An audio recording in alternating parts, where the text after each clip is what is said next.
here, as always, joined alongside my two co-hosts, Luke Burrows and Nick Robinson. Tons to cover as we do. Lots of hockey news to talk about. But before we do, remember to download both the Barn Burner and ZingoTV app, available on both iOS and Android devices. ZingoTV is also available on Chromecast, Amazon Fire, and Fire TV sticks. Roku and Roku sticks also on all smart TVs.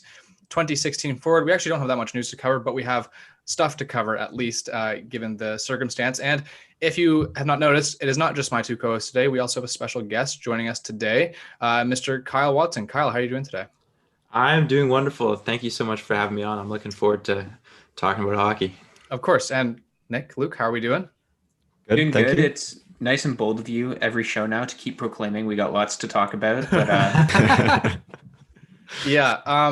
I miss back when all this stuff was happening and we could pick what we didn't have to include, whereas now we have to include just about everything. So we're going to talk about hockey, and we know you're a Pens fan, and we're going to get to the Penguins and some of the other NHL lists later. But let's get to know you a little bit for the viewers and listeners who may not know.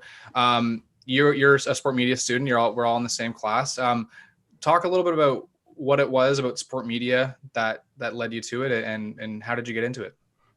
Well, in grade 12, I guess like a lot of guys, I didn't really know what I wanted to go into. Actually, I took the victory lap, but so I didn't apply to any universities or colleges by the deadline in the fall. But throughout the year, I was working with the high school football team, just covering their games filming their games, doing the Twitter and highlights and whatnot.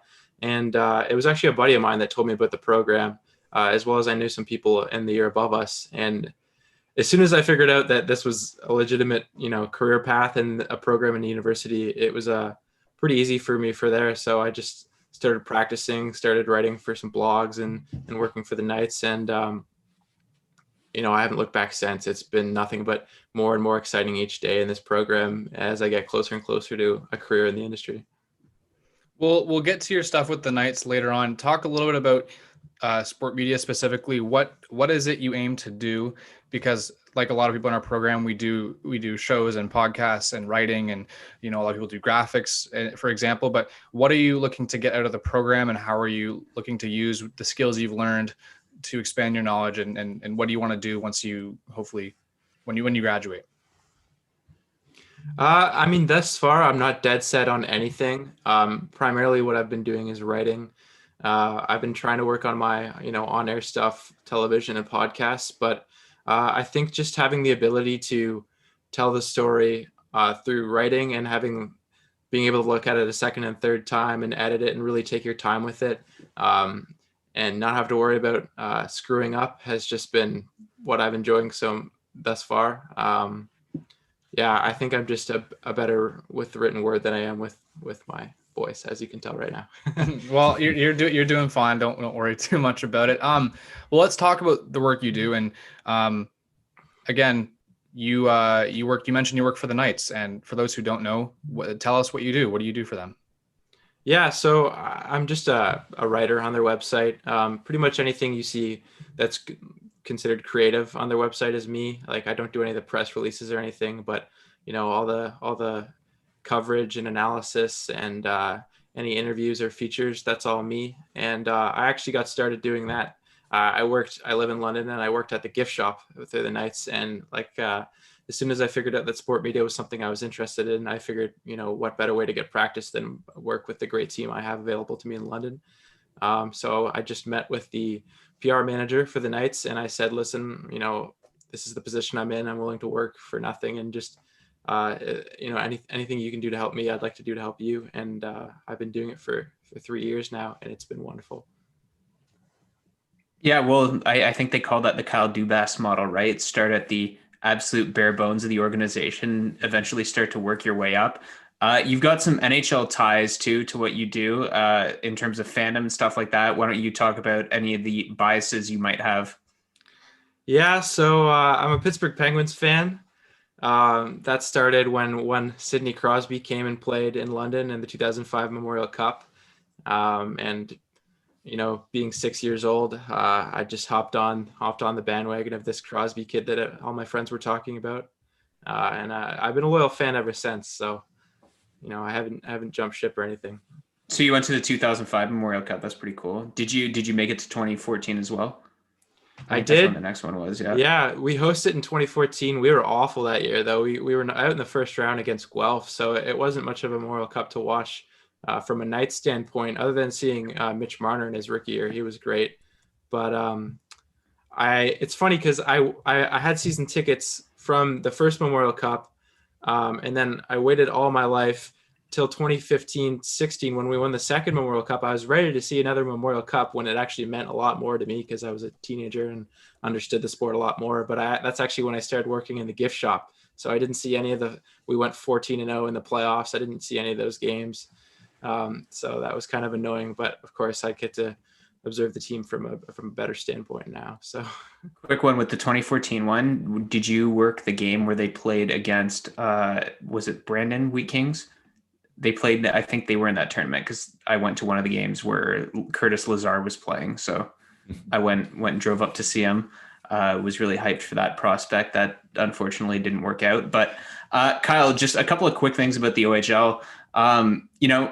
We've talked about it on the show already the past couple of weeks, how the OHL looks like it's moving towards being contactless next year with regards to no hitting and stuff like that.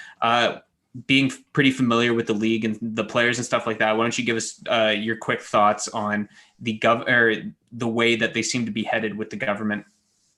Well, everything I've read thus far from the OHL side, owners and players, I think it was Thomas Harley that came out and said, like, I won't know what to do. I've been playing contact my whole life.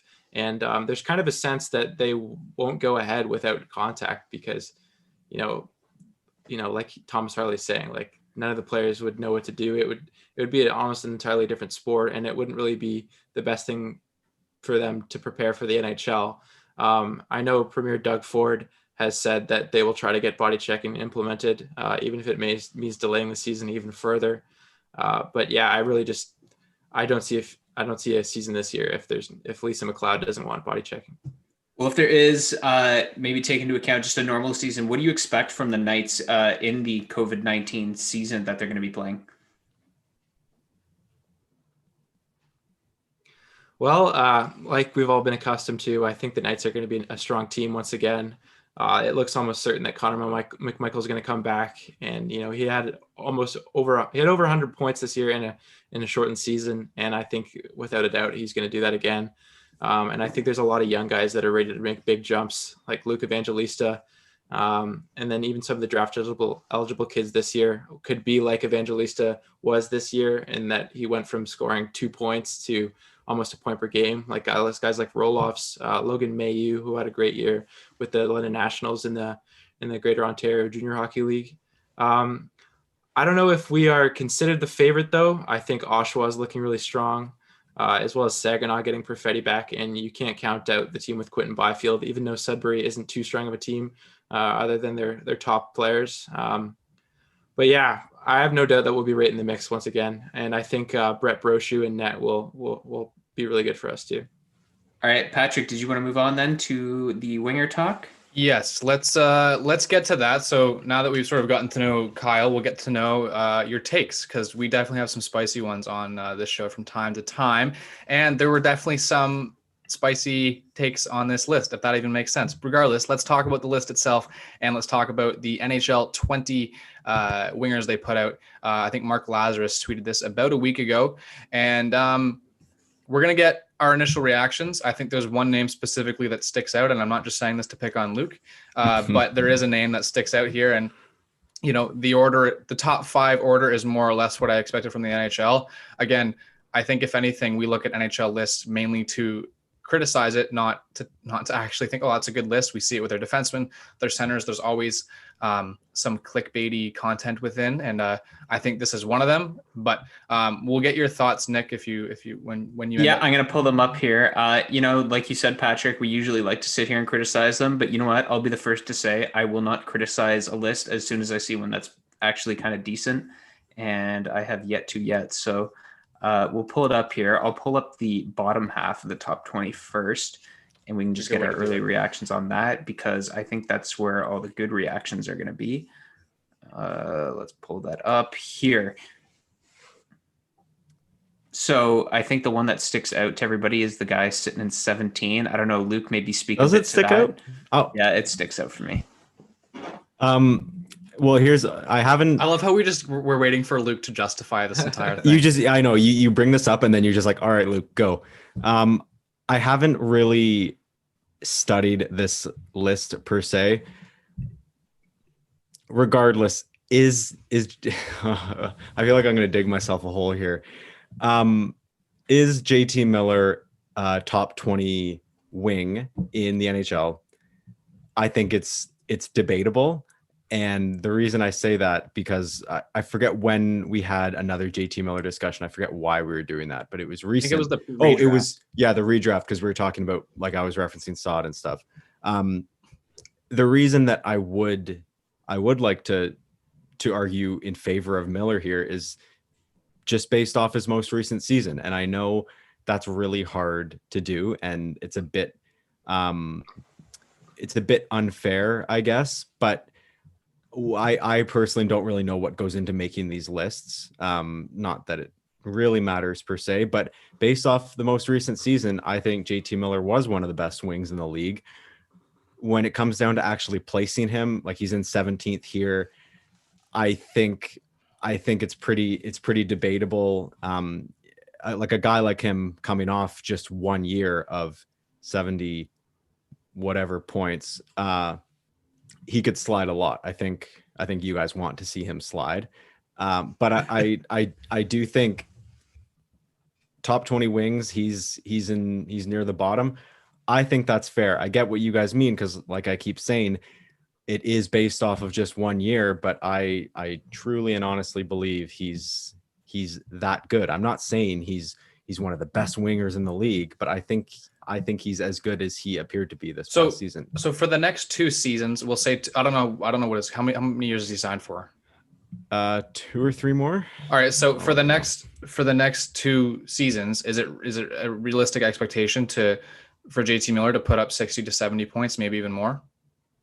Do you think he is a 60 point? Like, why wouldn't it have worked? He's on until 22, 23. Okay. What didn't work in New York or Tampa? I don't. Okay. Here's the thing. And I'm not looking at his DB. I was last time I brought this point up, but when he was in New York, he was a younger player. He was a young, like, I don't think there's ever any expectation that he was going to be, not necessarily a superstar, but just like a star player in the NHL. I don't think that was ever a thing. When he was in New York, he was fairly young, and then he goes to Tampa, where I think we could all agree he was surrounded by talent. Yep. Right. The awesome thing to be a Tampa Bay Lightning fan, but for JT Miller himself, I would like to say that he was a bit crowded. And first season, right out the gates in Vancouver, he's putting up massive career year, 72 in 69. Closest second behind that was 56 and 82, his last full season with the Rangers. He's 27 now, and he left New York when, I don't know, he was 24. That's just quick math. So I really think, and we talked about when players peak last week or whatever. Yep. I really think it was a matter of just he was on a fine up and coming swing with the Rangers. He gets traded to Tampa, and there's just not really room for him to do what he does. And then 1 year, like I said, right out the gates in Vancouver, he's a really good player. Yeah, I don't know. Nick, whenever Nick disagrees, he always goes, "Yeah, I don't know," and then I don't know about that. Like, I'm just trying to look up his shooting percentage here, because, man, it was 16.4% last year. He's a traditionally pretty high volume shooting percentage player. It's actually really interesting. I'm looking at his DB right now. NHL is showing 19.4. It says 16.4 on Hockey Reference. He's a career 13.2% shooter. That's really high. Like, that's got to be one of the highest marks in the league. But regardless, he's Doesn't still that shooting. even more point towards that he was not getting a lot of opportunities then? Because when he was getting opportunities, he was scoring. Sure, but he's still shooting 3% over his career average this year. That's going to contribute a few more goals. than normal. But I don't know. Pat, I know you in particular took issue with him being ahead of a guy like Vladimir Tarasenko.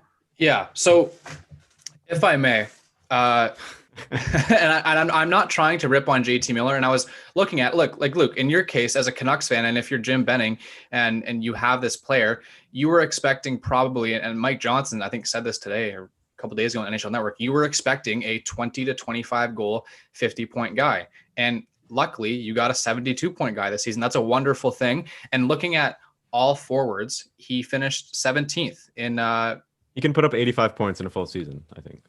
okay.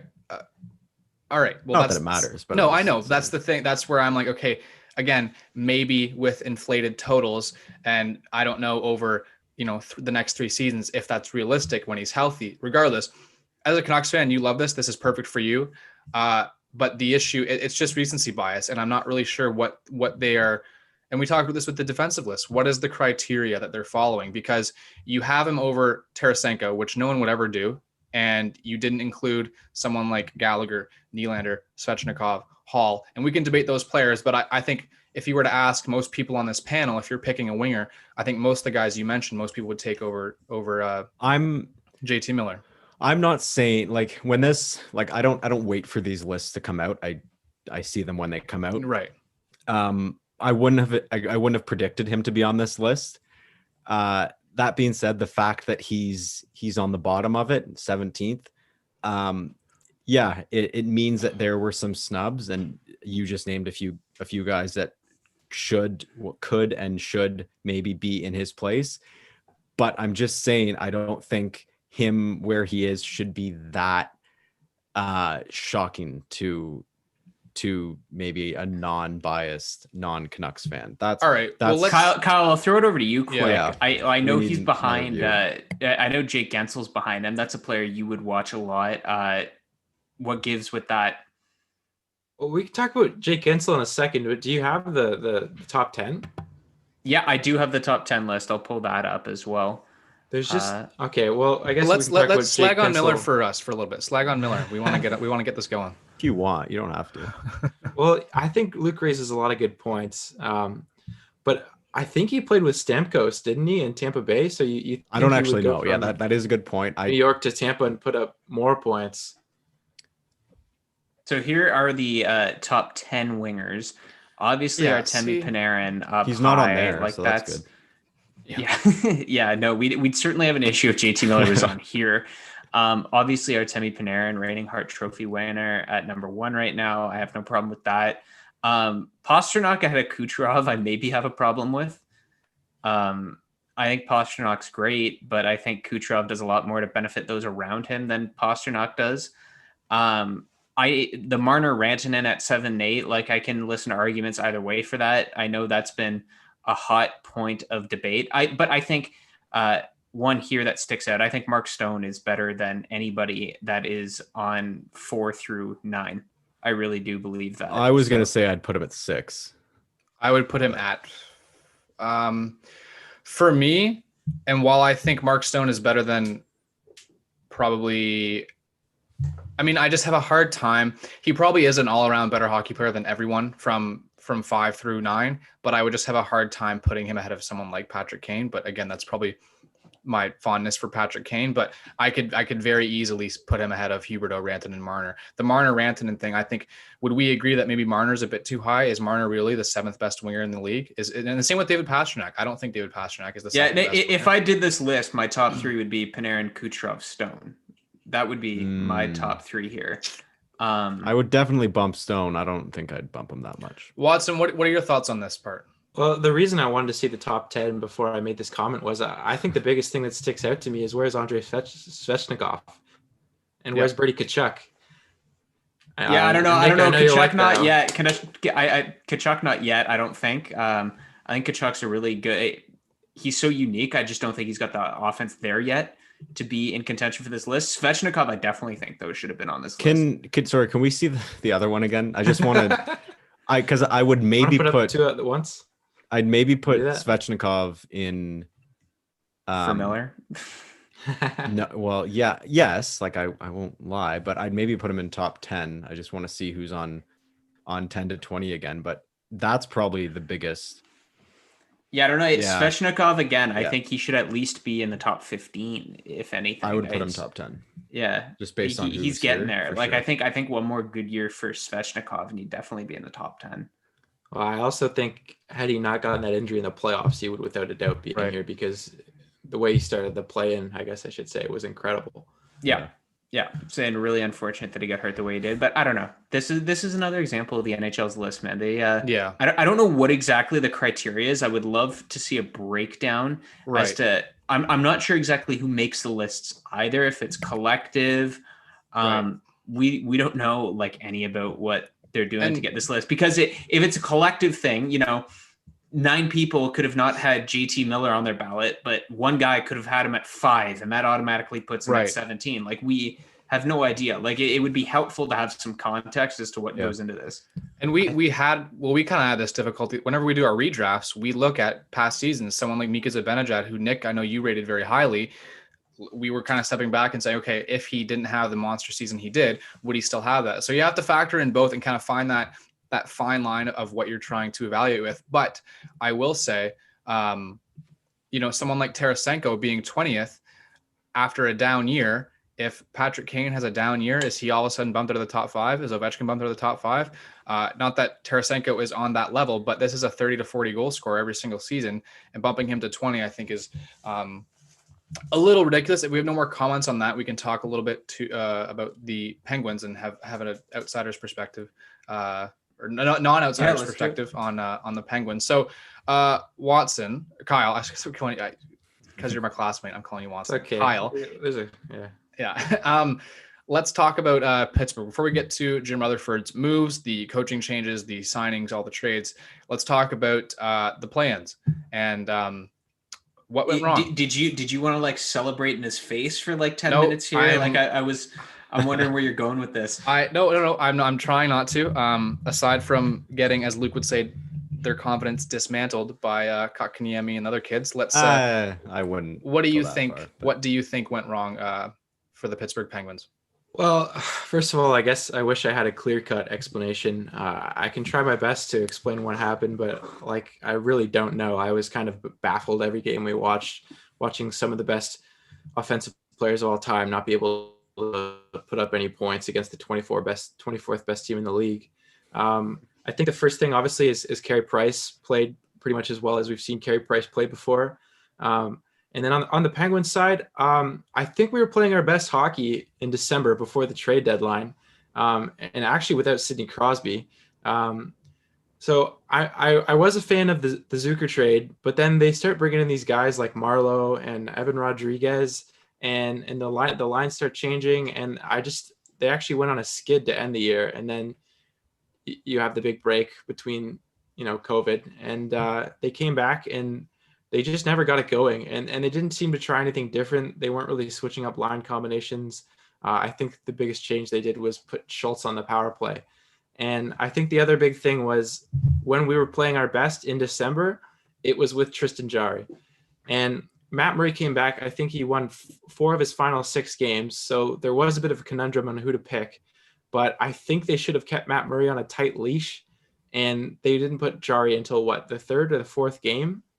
And I think as soon as Matt Murray had that first game, he let in 2 soft ones. I think they should have put Jarry in. And yeah, I think the rest is just down to the incredible performances of Suzuki and Kotkaniemi and the hunger that was in that Canadiens team. They were lucky to be in the play-in. I don't think they should have been in the play-in. That's a whole other topic, but they looked like they wanted it a lot more than that Penguins team. I want to ask specifically, thank you for saying that. Very kind of you. Yeah, we really tried not to bolster the Canadians on this show. So yeah, we try to bring each other down as much as we can. Yeah, we don't let each other get excited about our team. So thank you for saying I can rip into them. I've got things to say. No, not about Montreal, of course. But let's talk about let's go back to Pittsburgh. Let's talk about some players because I had a feeling that Montreal could have won, not because of the amazing performances from the young players, but because of Carey Price, and a well-rested Carey Price can do damage. I was very impressed with Crosby, and Crosby is how Crosby always is. But the one that just seemed very off to me was Evgeny Malkin. And, the the first couple games he seemed kind of slow, and people were wondering when Angry Gino would come out, but that never happened. And there were a lot of people on Twitter who were rather concerned. Do you think what happened in the plans is sort of cause for concern? And do you think that's sort of the reality of COVID world?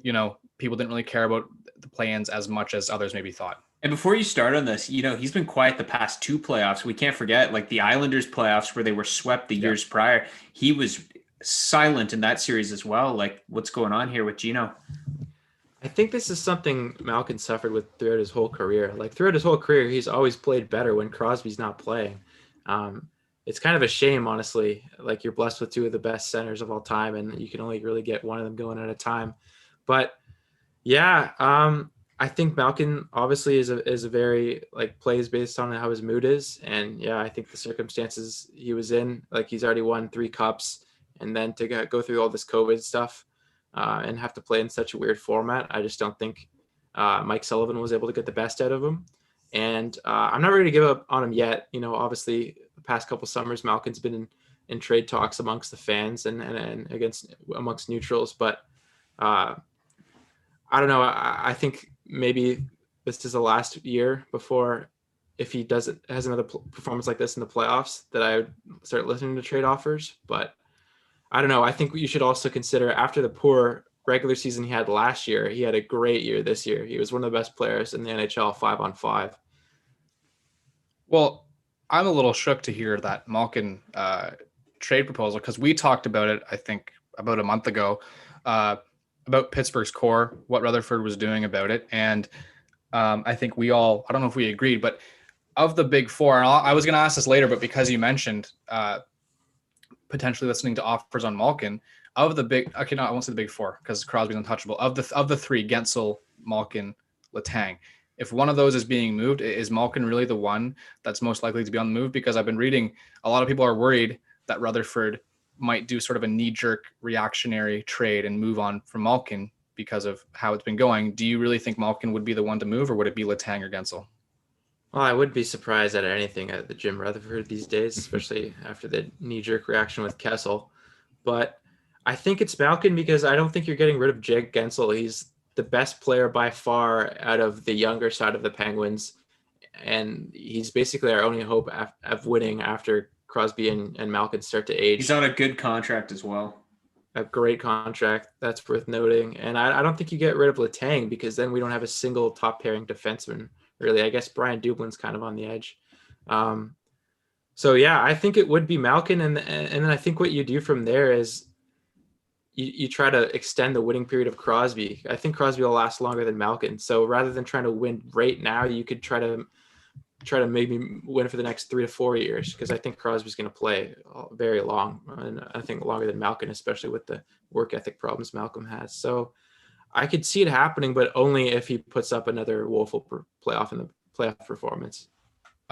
Luke, Nick, any cause for concern on Malkin, and of those 3, would we see one of them on the move? Is it likely? Do you think it's a good thing? Specifically on those 3, I feel like Kyle's right. I don't think, like, if I had to rank them least likely, or I'll do most likely to least likely, I think Letang and Malkin would be there together. Malkin, again, echoing Kyle here, probably more likely just because of their defense lineup. But I think Gensel and Crosby, well, obviously Crosby, I think Gensel is out of the question for sure, because that just doesn't make sense if you are trading one of these pieces, I would assume it's because they're in a position where they're sort of conceding to maybe not rebuild, but to kind of do a little rebuild, holding on to Crosby and whoever else doesn't move. So I think moving Gensel would be foolish. So yeah, Malkin and Letang, and I think Letang is gonna still a great defense, but I think he's gonna start. What did we say yesterday? Everyone gets older. I think he's gonna start getting older. So between those 2, yeah, it's probably gonna be Malkin, because he doesn't really bring age to the table. He doesn't bring his specific position to the table, and he's not as good as Sidney Crosby. So yeah, I would say out of that group, it should be Letang that probably moves, but it seems like it'll be Malkin for whatever reason. But I don't know. I don't. When was the last time a superstar like Evgeny Malkin got traded? Right, it's a long. They're so few and far in between. Right, so it's tough to sort of foresee Evgeny Malkin playing in any other NHL jersey. But like Kyle said, it's the unpredictability of Jim Rutherford and the Penguins right now. They're in such a confusing era, and I feel like it's only going to get more confusing now because of they're going to need to extend the window as long as they have Sidney Crosby and you presume Evgeny Malkin. But the past 2 seasons, it's just hasn't worked out. So now is going to be really the time where we get to see how good of a GM Jim Rutherford is and what direction he actually wants to take that team in. Yeah, that was a good. When was last time Evgeny Malkin level talent was traded? Luke, were you just Googling there to find that out? It looked like you were. No, I wasn't. Okay. But I was. My I wanna initial know. reaction was Luongo. Yeah. I mean, you think about it, the last really good players in the NHL, like really, really like high-end players in the NHL, like top 10 their position, Erik Karlsson, Mark Stone. Yep. Yeah. That's the last time. They're both top from 10 the players same in their team position. too. At the time Subban was traded, he was a top. Yeah, no, that I would agree. And Weber was probably also a top 10. Yeah, to New Jersey. To New Jersey, yeah.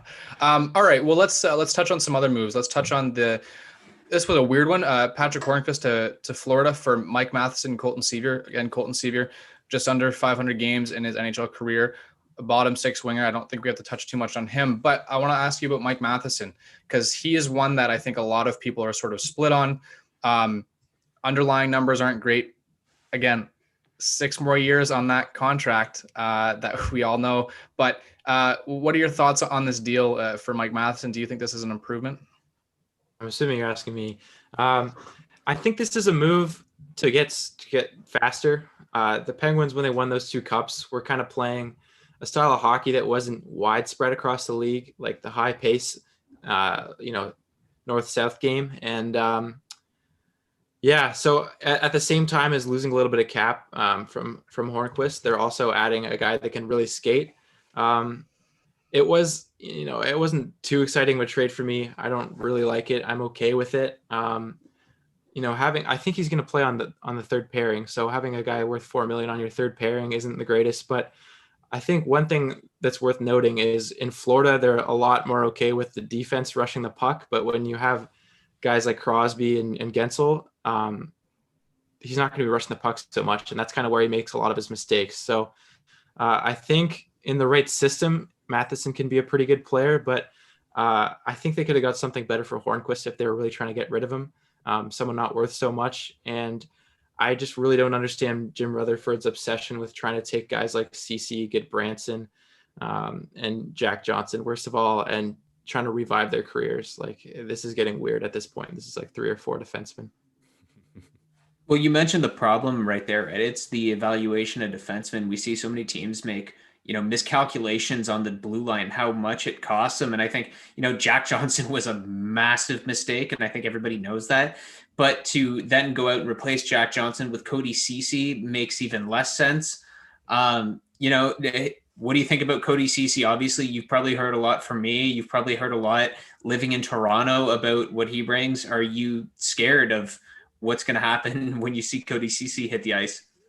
Well, really similar to Matheson. I don't think he'll be so horrible in sheltered minutes, but like I said, like you could have gotten anybody else. And for that price, like honestly, Chad Ruhwedel is a guy that's been permanently locked as their 7th defenseman. And I think he put up better numbers analytically and surface level numbers than both of those guys.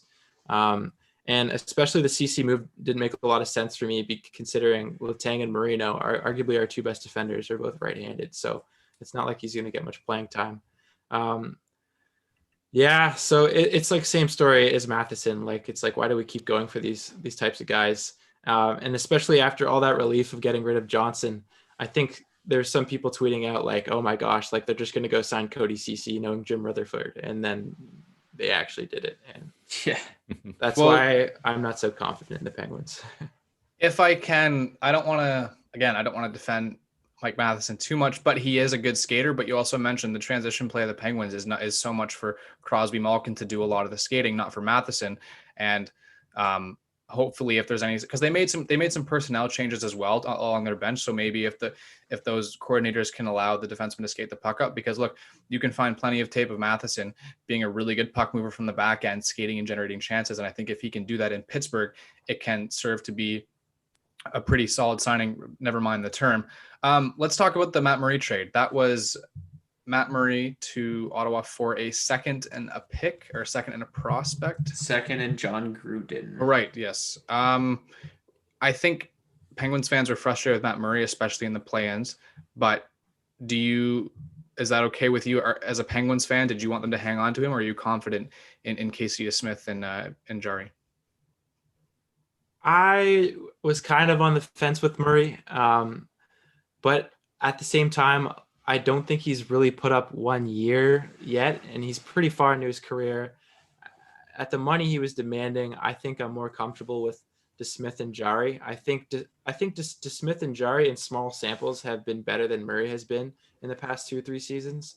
And I think looking at a team like Dallas, I mean, obviously we don't have Ben Bishop, but even looking at a team like Columbus, I should say, like having 2 pretty good goaltenders has proven to be a pretty good strategy. So I'm pretty confident that it'll be okay. I guess I would have preferred something that'll help us now more than a second round pick, but we did use it on a goaltender for the future. So overall, I'm okay with it. And it did free up a tiny bit of cap space. Well, you and I talked about Murray before the trade quite a bit, because I know you and I were texting back and forth maybe a few weeks before the trade was made. And I told you that Murray was the guy that I wanted Ottawa to go out and get because they were tied to his name. And, having watched him the past couple of years, do you think, has he shown any more regular season promise like he did in the playoffs, or is just all the hype around Matt Murray based on those 2 extremely good playoff samples where he brought them 2 Stanley Cups? I think it was his 3rd season in the league, so his second full season that he had is his only season that he's been above 900 in save percentage. So I'm going to say no. And it's also just the lows are low, goaltenders are inconsistent, but Matt Murray is pretty awful when he's not playing. And you can't have so many guys in the dressing room that are talking about Malkin that play totally just depending on, how the mood surrounding the team is in the dressing room, coaching staff confidence. You have to have guys that can go out there and play no matter what. And so that's why I'm okay with saying goodbye to Matt Murray. Although I guess I should say I wouldn't be surprised if he puts up a couple of good years, because he was unplayable in those 2 playoff years.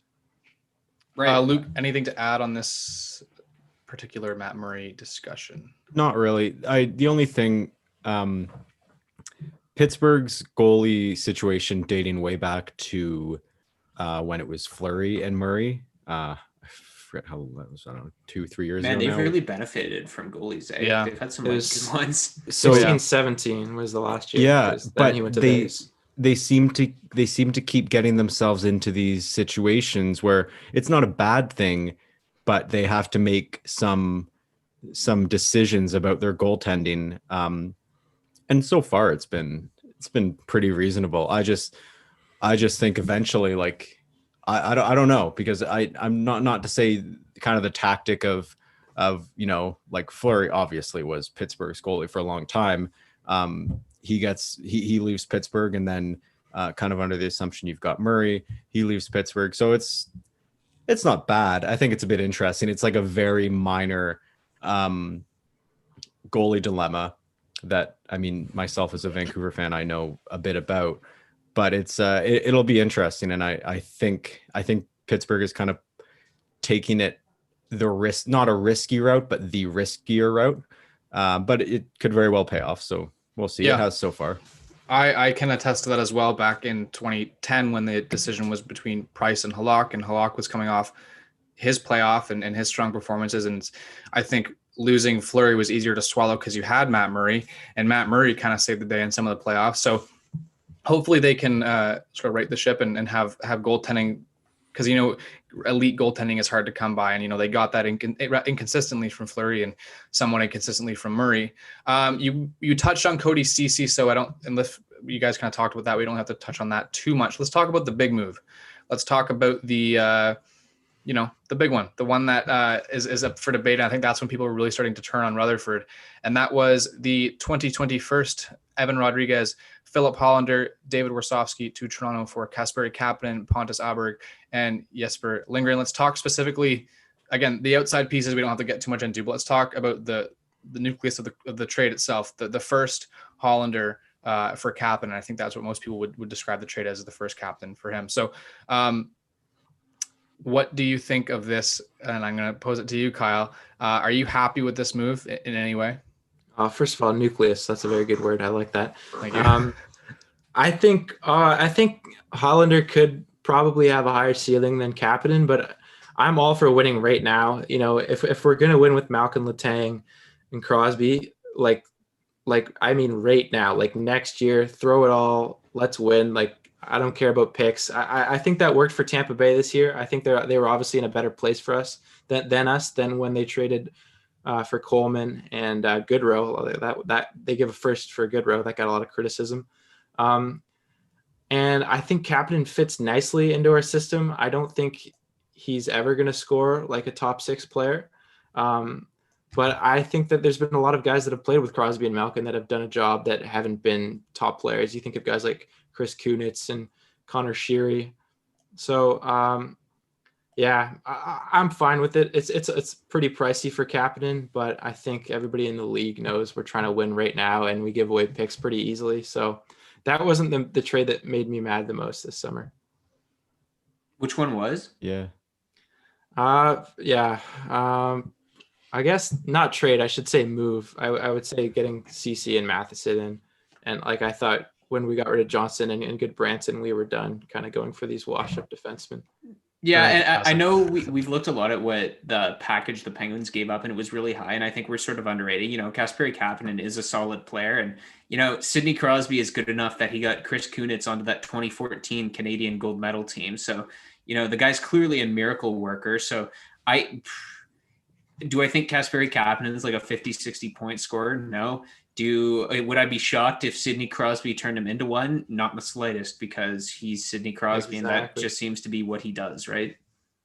Do you think there are concerns with Kapanen, though, seeing as it didn't really work in Toronto's top 6 with Tavares and Matthews, but the confidence among Pens fans is that it's guaranteed to work amongst Crosby? I know Crosby's on another level than both of them, but what's different about it? Why would he all of a sudden sort of figure it out in Pittsburgh?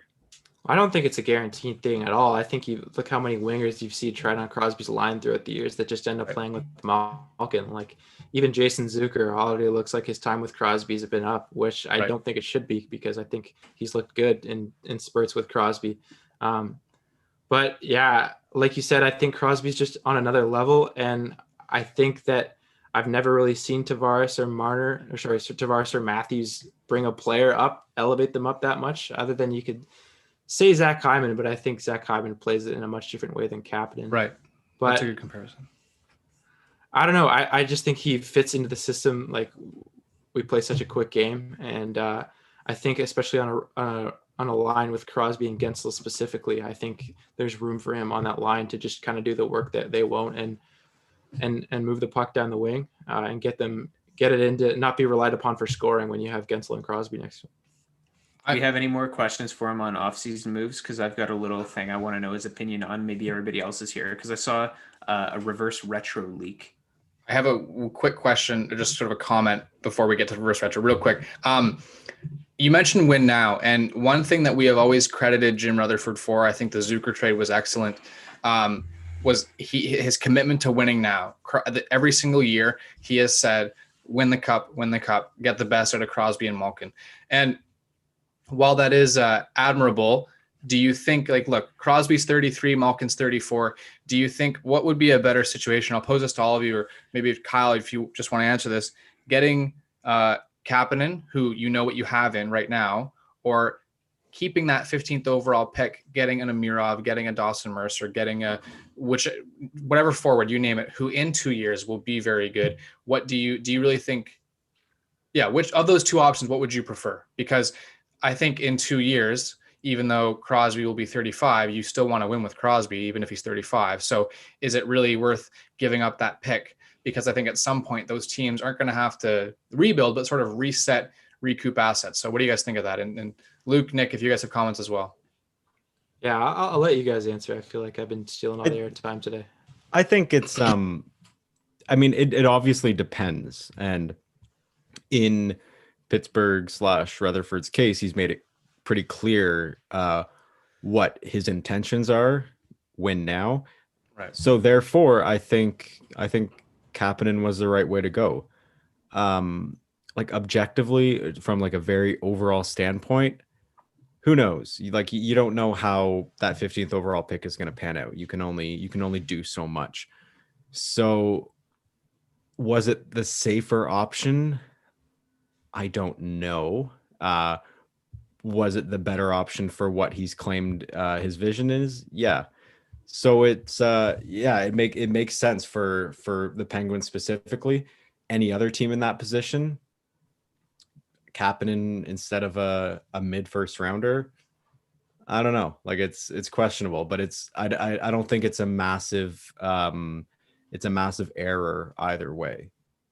Yeah, what the Penguins are now, to me, especially after moves like this, it's so hard to get a read on because Jim Rutherford rightfully earned a lot of goodwill in 2016-17 because, he stepped in to a team that was a lot like it is right now. And he quickly, after some good transactions, turned them into a Stanley Cup repeat champion. And that hadn't been done in the 21st century. And that's something he deserves a lot of credit for because he really changed the style of the Penguins, like Kyle mentioned earlier, made them really good north-south speed team. And now that goodwill seems to have fallen off quite a bit. So it's hard to get a read on what the Penguins are, if they're doing a good job, if they're doing the right thing, just because, now that they aren't the Stanley Cup champions, we're looking at these moves with a lot more scrutiny than we were back in 2016 and 2017. So for me, at least, it's just so hard to read. And it's really fascinating because, I want to sit up here and say that Jim Rutherford's doing a terrible job and they should look elsewhere. But at the same time, he's rightfully earned a bit of leash here from the Penguins management because of the fact that he's a 2-time Stanley Cup champion. And, you can't just throw that out. You could, but hockey is a business of loyalty. And we don't often see guys like that just tossed out. Nick, consistent in adding nuance to the conversation. Back to you, Kyle. Go ahead. Well, I'm just going to say this could be a big move for Rutherford's career, honestly, because I think it's a move that'll either make him look really smart or really dumb because Kapanen's a player he's already drafted and traded once. Like we didn't mention that, right? And, if Kapanen doesn't work out, he's kind of playing at or below the level he's been at in Toronto, then I don't think Pittsburgh are challenging for the cup. And then especially with the way Rhodey and Amarov's trending and even guys like Zary and Mercer in that range, then Patrick's right. It could have been a better move to wait 2 years and get a guy like that playing alongside Crosby. But I don't know. I think there is a good case to be made that Crosby, Malkin, and Kapanen for the next 2 years is better than Crosby and Malkin and a guy like Amarov in 3 years. Good point. I think we would all agree. Nick, because we're running out of time, you wanted to talk about jerseys. Yeah, I saw a leak on Twitter today that I actually came across. The Penguins reverse retro and the Flyers. We talked about them yesterday, and I thought this fit the subject well. These are apparently what the Penguins and Flyers will be wearing with the reverse retro. Kyle, is it something you'll be purchasing? Yeah, honestly, without a doubt. I'm a really big fan of text jerseys. Some people think they're a little plain and unimaginative, but I don't know. That's really nice. I would like to see it in black, though. I think that would look even better. Yeah, that looks good. Luke, what are you thinking? Yeah, I don't mind the Pittsburgh one. It feels like a safe throwback. Nothing too crazy. Same with the Flyers one, but for some reason I don't like that as much. Do you have the Canucks one? The grading one? Is there a Canucks one out yet? I know there's a lot of here. Did theirs leak? Are these leaks or are these mock-ups? These are leaks. Here. These are leaks, apparently. I will send this to you right now, Nick. There's a few Canucks mock-ups. And it's our favorite Canuck, Jake Virtanen, when you pull that up. Yeah. I don't mind it. We love And him. this one specifically I thought looked pretty cool. I'm gonna say I don't like either of those jerseys at all. I like the Penguins I wish they sort of went back to The baby blues have a variation on the baby blues. I like those a lot. Oh man, but I don't think I like this. I do not. It's yuck. I don't If they like did the it. gradient, I would have liked them go back to the red one. Yeah, that's I don't know. This doesn't do anything. The blue and green in that sort of way, just blue fading to green, just doesn't work for me. I don't see I don't see what they're throwing this back to. Like I don't. It's the gradient one from the early 2000s, though. But they're the just doing it colors with blue the and colors green. aren't even right. Yeah, like Right. you That's said, what I mean, don't know. It's a reverse retro. They're reversing the guess, colors. yeah. I don't know. I still think they need to go back to the stick in the rink. I still think that's timeless. That's like one of the most underrated jerseys. But They should have done that one with the skate era colors.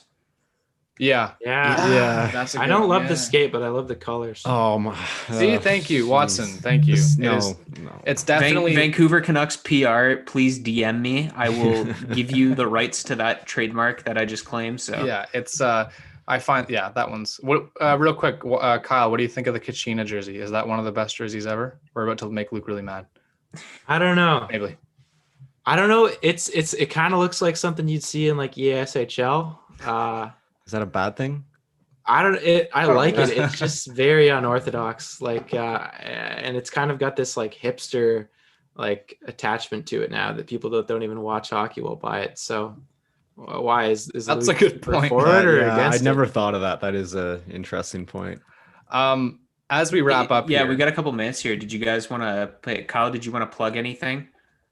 Oh, well, actually, myself and Patrick Talon, your wonderful hosts, are starting a podcast soon with our peer Rain Hernandez. It's called In the System. Friend of the show. And you can Friend of the find show. us at In the System Show on Twitter. Great. Anything else you want to plug? Just your work on with the London Knights, anything? Where can people find you on Twitter? At Kyle_NW is where you can find all my work. And thanks so much for having me on, guys. of course. you for coming. This has been a blast. You're welcome on anytime. And as we wrap up here, you are now officially a friend of the show, along with the others we mentioned. It's a big deal. Yeah, it is a big deal. Consider yourself lucky because we don't let just anyone come on. It's an elite Anyway, group. yeah. I want to remind everyone who tuned in to the show that it can be heard on Barn Burner Radio Network on its 122 platforms. Check out all of it on barnburner.ca for all the news and updates. For Kyle Watson, Luke Burrows, Nick Robinson, and myself, thank you all for listening. We'll be back next week, Thursday from 3 to 5, and then Friday from 7 to 8. Guys, thank you so much, and take care. We'll see you next week.